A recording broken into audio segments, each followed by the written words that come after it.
to today's episode of Candid Kaya. Today, I am interviewing my best friend Candace on how to get into a competitive MBA program. Stay tuned, we're talking business. So hello, Candace. Hi. Thank you so much for coming on today's episode. Can you start with letting the viewers know a little bit about yourself? Okay. Hey everyone. My name is Candace Kirksey. I'm originally from Cincinnati, Ohio. I graduated with my bachelor's in economics from Spelman College, and for the past 4 years, I've been working in market research at Procter & Gamble in Cincinnati.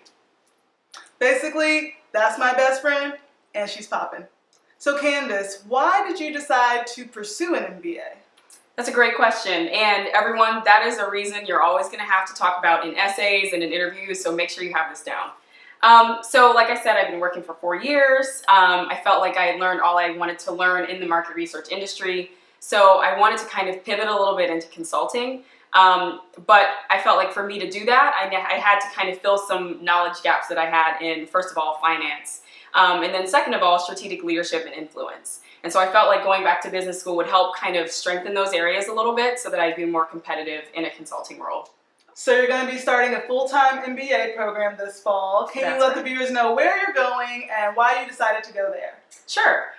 So starting in August, I'll be attending the New York University Stern School of Business, located right in the middle of New York City. And when I was doing my research on programs, I knew that I wanted something that I felt like fit with my personality and with my goals. So from a goal perspective, you know, they have a great marketing program, great pipeline into consulting, which is the industry I want to pursue.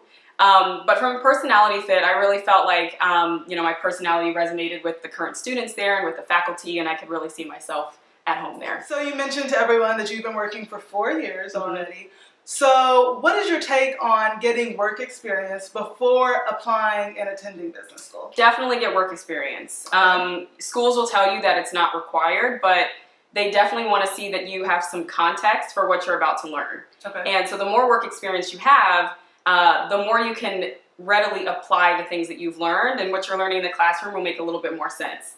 Okay. Because you kind of have real life examples already. All right. I mean? So you think having pretty solid work experience makes you more competitive? Yeah, absolutely. At least 2 years.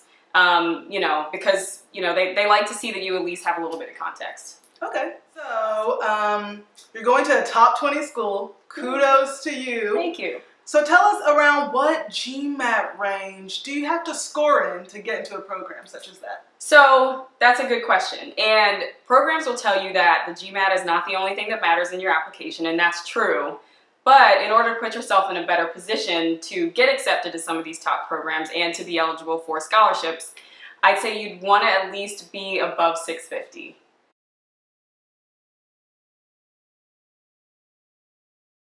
So tell us about how you prepared for the GMAT. So I knew that this test was going to take a lot of time to actually, you know, kind of crack for me. So I started studying about a year and a half ahead of the application date that I wanted. And about 6 months in, I decided to take a prep class. And so I took a class through Manhattan Prep. It's a 13-week online course. And so after the course was over, I just continued to take practice tests probably once a week, in some cases twice a week, just to really start to understand which questions I was good at and which types of questions I needed more help on. So about a year in, I started really focusing on the types of questions that I knew were going to give me trouble, just so that I knew what to expect when the actual test day came. Okay. But I cannot say enough, practice tests are super helpful. Understand which questions you got right so that you know what you're doing right, and then really focus on the ones you got wrong, just so that you know what to expect. Okay. So outside of the GMAT, how else did you prepare? So I actually did a program called Management Leaders for Tomorrow. It is a MBA Prep course for minority candidates, and it really helps you prepare for the entire application process. That includes not just the GMAT, but also interviewing, getting to know admissions officers, and really kind of tightening your package, so to speak. As part of that program, we were required to do monthly assignments where we did a lot of self-reflection, really trying to tighten up the topics for our essays. So that's the part that kind of helped us prepare for the essays. We did interview practice with each other and with our coaches.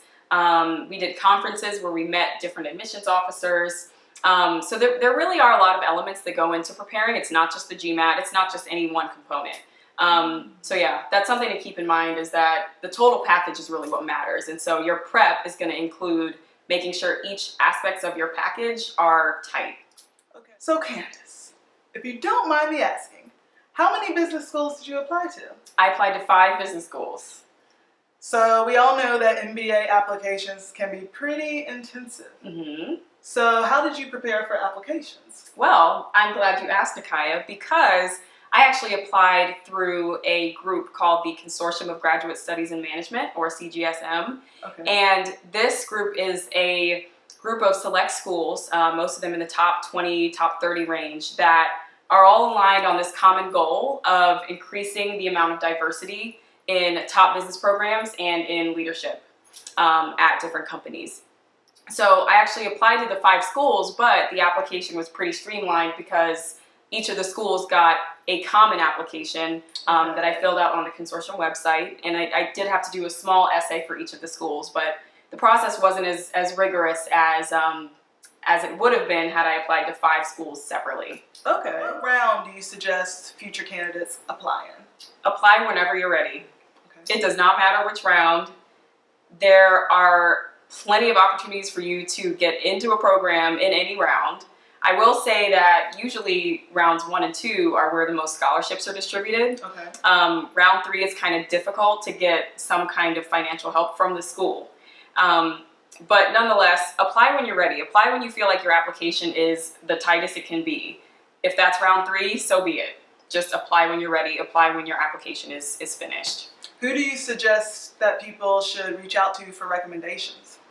That's a good question. A lot of schools require you to use someone in your professional network, usually your one-up manager, your direct manager.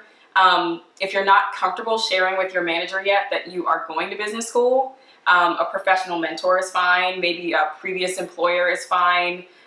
Usually someone in your professional network, though, is going to be required. Other than that, mentors that are outside of your professional network are pretty good too. Okay. But I'd say, yeah, keep it within the professional realm. Okay. Mm-hmm. So we just got done speaking about the consortium. So Candace, tell everyone the great news. Well, the great news is that I was awarded a full tuition fellowship to attend New York University through the consortium. So, did y'all hear that? I just want to make sure everyone heard it. Say it just one more time. Okay. I was awarded a full tuition fellowship to attend New York University through the consortium. Won't he do it? Yes, he will. Although you were awarded a full fellowship, congratulations. Thank you. Best friend. What are some other ways someone can fund their MBA? So there's a couple different avenues to take. Of course, there's a scholarship option, which is awesome because you don't have to pay those back. A lot of schools have independent scholarships that they give to applicants that are eligible. So those could be for any variety of criteria. The school will award you with the scholarship. You don't have to necessarily apply separately for those. There's also state grants or grants from your city that you can get. You also don't have to pay those back. There are other organizations that provide scholarships for certain categories of students, like if you're a minority or if you're a woman. There are a lot of options out there for you to get your MBA funded, so absolutely do your research in what organizations those are. Make sure you're staying on top of those deadlines as well, because those are great opportunities to take advantage of. Other than that, a lot of people fund their MBA with loans. It's just a reality that this process is an investment in your future. And so because you're making an investment, of course, you're going to incur some expense during that process. It's important to think about, hey, is this investment something that's going to be paid off for me? Am I going to get a good return on it? But a lot of people take out loans. It's a reality. What advice would you have for those who really want to get into a top MBA program, but aren't performing as high as they need to or want to on the GMAT? So the good thing about the MBA application is that no one aspect of the application is more important than the other. Okay. So if your GMAT is a little bit weak, or say you're a little bit beneath the school's average or the middle 80% range, really, really bump up the other aspects of your application. In terms of recommendations, maybe you want to ask a senior leader that knows you pretty well to write your recommendation, because that'll give you that extra boost in that area. For your interview, make sure that you are practicing. I cannot stress the importance of that enough. Even if your GMAT is like a little iffy, you can go in there and rock your interview, and the school will recognize you as a great candidate for their program. Other than that, make sure that you're well-rounded, doing things outside of work. Have some outside of work passions that you engage in. Maybe it's a leadership position in a volunteer organization, or maybe you're active in a sorority or fraternity. Maybe you've started your own business on the side that maybe you want to highlight and talk about. No one aspect is more important than the other. If your GMAT is a little weak, just focus on making the other parts as strong as possible. What are 3 ways to stand out in a competitive applicant pool? So I think the first thing that you need to absolutely do is know yourself pretty well. I mean, very well. Like, you have to have a really high level of self-awareness, because this comes through in your essays and this comes through in your interview. Business schools like to see that you're self-aware because they know that you're emotionally mature, you're emotionally intelligent, and that you're able to kind of take on this challenge of the next 1 or 2 years, however long your program is. They really want to see that you know yourself. The second thing is, again, be well-rounded. No part of the application exists in isolation. So if you know 1 or 2 aspects of your application is weak, blow out the other parts and make them as strong as possible. The third thing is be prepared, and be prepared from the very beginning up into your last interview. You need to make sure that you're researching the school programs that you want to be part of. Make sure that you know general information about the program, but also try and understand how you as a student would fit into that environment. Start getting to know admissions officers. A lot of times people just send them emails, call them, really start to develop a relationship, because you never know who might be your advocate when they're sitting at the table discussing your application. So Candace, how important is it to get into a top MBA program? So there are a couple things that going to a top MBA program offers you. First of all, your alumni network is going to more than likely include more senior leaders, more C-suite executives, more founders and CEOs, right? So you already kind of get that benefit of being able to tap into your alumni network and have access to these folks. If you can't get into a top program, or if you feel like any of the top programs don't necessarily fit with what you want to do, that's okay. You're still learning largely a lot of the same information. You might have to work a little bit harder to get access to some of these top firms, but that's something that everyone's in control over. That's completely in your hands. I'd say, whether it's top program or not, just be comfortable with the program that fits you best and really work at and excel in it. All right. So my last question for you is going to be, how do you hope that your MBA will serve you in your future career? Well, professionally, I hope that it helps me get to where I'm trying to go. I really want to work for a prestigious consulting firm. So I hope that it not only gives me the knowledge and information that I need to do that, but also exposes me to these different firms so that I'm better able to connect with them and potentially get a job with them. But just personally, I hope that it increases my self-awareness. I hope that I meet people from a lot of different perspectives and a lot of different backgrounds. Just really hoping to widen my circle of influence and my circle of friends, and just grow from it. So Candace, thank you so much for coming on today's episode of Candid Kaya. You're welcome, bestie. It was great to be here. Well, everyone, we hope you found the information to be very, very helpful. And if your passion is business, hey, we hope you gave you all the information you need to go after that dream. So if you have any questions or comments for Candace, just leave them below and we'll make sure that they get answered.